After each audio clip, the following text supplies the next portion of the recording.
Hello everybody, this is Luis coming at you with another unboxed shoe review. Now these ones are the Air Jordan 1 mids. Uh, I've seen them called different nicknames, but the one I've seen the most often is the reverse Bred or something like that. I think there were like one or two people on YouTube that had videos on these that actually like talked about them, and one person that actually really talked about them in depth. And so I decided, you know what, let me do something here because I bought them um, and they look nice. I like the colorway and everything. And I wanted to show you something that I liked to show you that it doesn't matter whether it's a high, mid, or low, just wear what you like. Wear what you like. So I think the official coloring is black, white, and gym red. Sorry, it's not in full focus. But yes, and don't mind the plate in the back.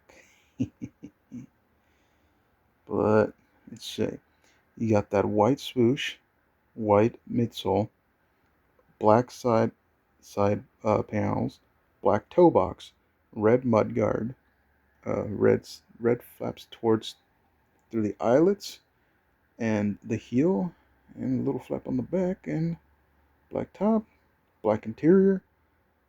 Let me show you. The insole is all black with the red Jumpman on it. There you go. You can see the red Jumpman. The tongue is black. And let me see. I'm trying to remember. I believe these came with extra laces. It was some white laces.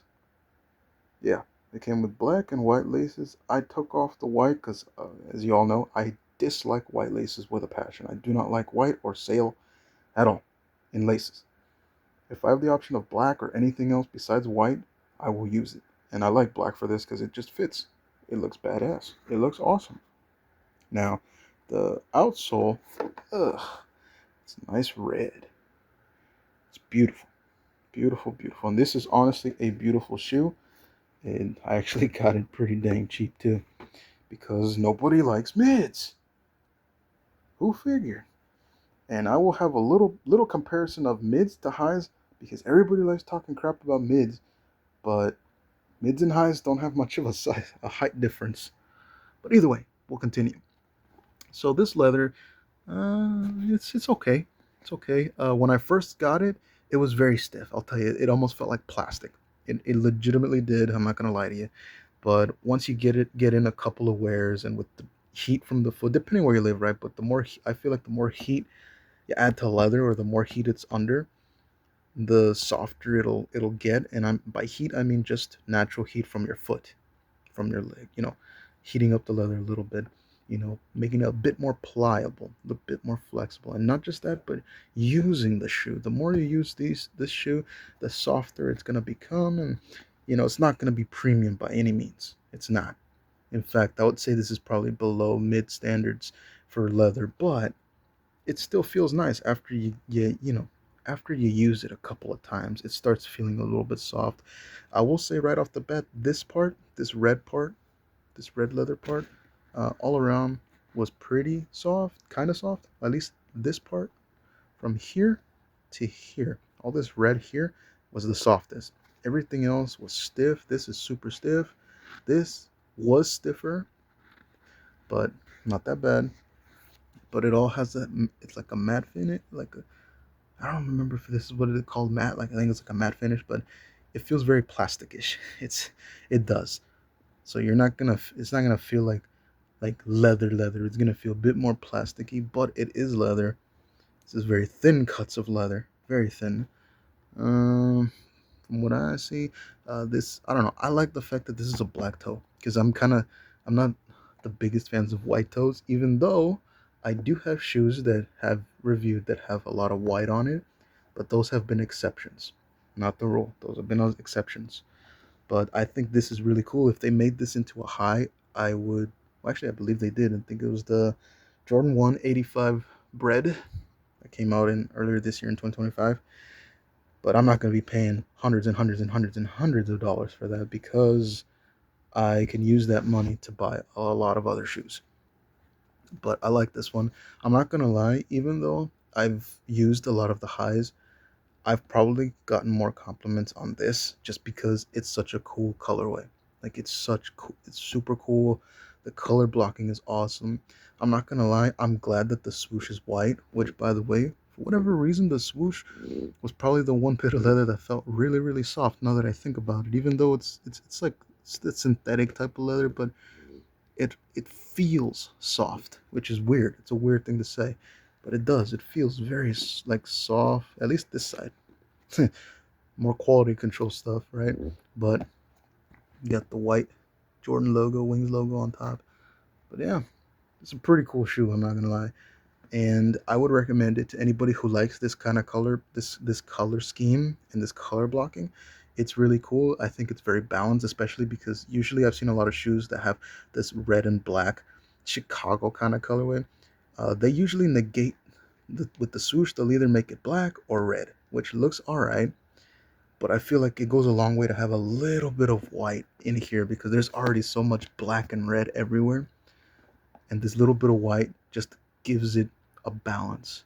And also, I'm glad that they went with the white midsole instead of sail because from what I've been seeing and from the shoes that I have, uh, for a while, for a few years, Nike has just loved doing sail midsoles, pre-aged stuff, pre-aged looking midsoles, which I don't mind it if that was how the shoe turned out with time, but pre-age stuff, unless it was like one specific release, like the what was it? It's a shoe that came out earlier this year, the UNC Reimagine or something, where it was like it had cracked leather on top, and I don't know, it was made to look pre-aged. That was a special release, so I would be like, okay, or to me that seems more like a specialty type of shoe. This is just mid. It's like beautiful. And a lot of other shoes are just regular highs that go. They're not supposed to be like, pre-aged. So I don't know what they're doing with all this sale stuff. It's gonna turn sale anyway. Give us the white, give us the white midsole because it looks cleaner on these shoes. But yeah, it's a beautiful shoe. I will say the tongue is very stiff. And for all of you who own mids, you all know that it takes a good while to really break in those tongues because man, unless you use the shoe every single day for like a week or two, you really gotta break them in because they're at least these ones were almost as stiff as cardboard. I kid you not. Like I had to work with this shoe, and thankfully I liked the way it looked. Otherwise, I would have sold it. I was on the verge of selling it, but I was like, this looks too nice for me to give away.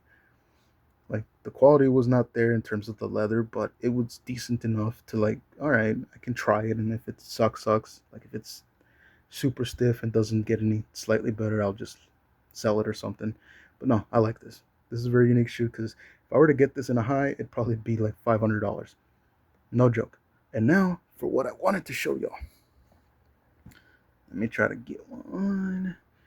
Just because we're using red, we'll use another shoe of mine that's also red.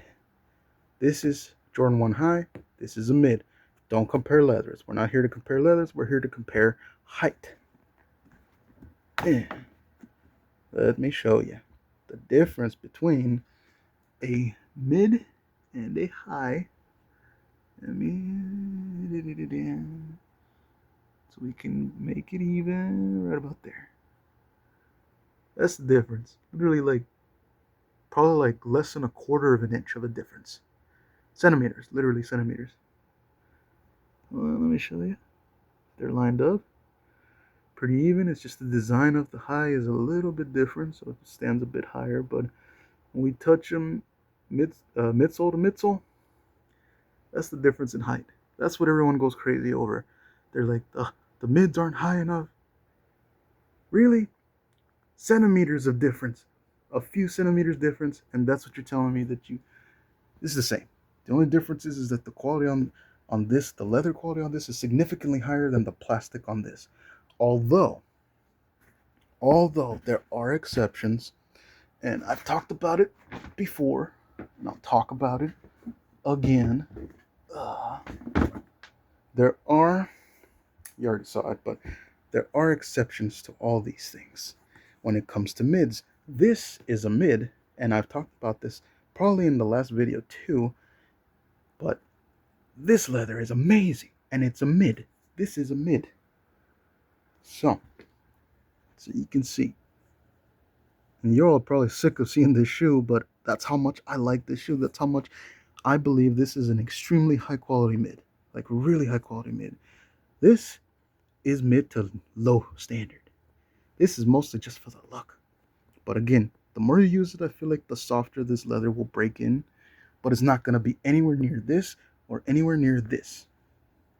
This is soft, but in a different way. But this just feels plush. Like that leather's got some volume, some heftiness to it. But yeah, this is something special. And it could just be because this is pretty tumbled, but this leather, it feels like thick leather. It looks like thick leather too. But yeah, just so y'all can see that there are mids that do come out that feel very premium. There's mids that come out that the materials aren't great, but they look amazing. The style is there. And then there are highs that are pretty simple, but they look nice. So y'all can see. Again, height comparison, not much of a difference. Centimeters difference. But it's all about finding what you like and wearing it. Simple as that. Sorry this went too long, but I just wanted to show y'all differences between the highs, the mid that I was reviewing, that's a, a standard mid that you would probably get at any point. And then the mids to look out for, the special releases and whatnot, respect the actual special editions. Again, go into your local shoe store and look at them, try them on, feel the material in person, look at multiple their different pairs of the same shoe, so that you see, try to get the best quality out there. All right. It's been Louis with the little unboxed shoe review. Y'all take care.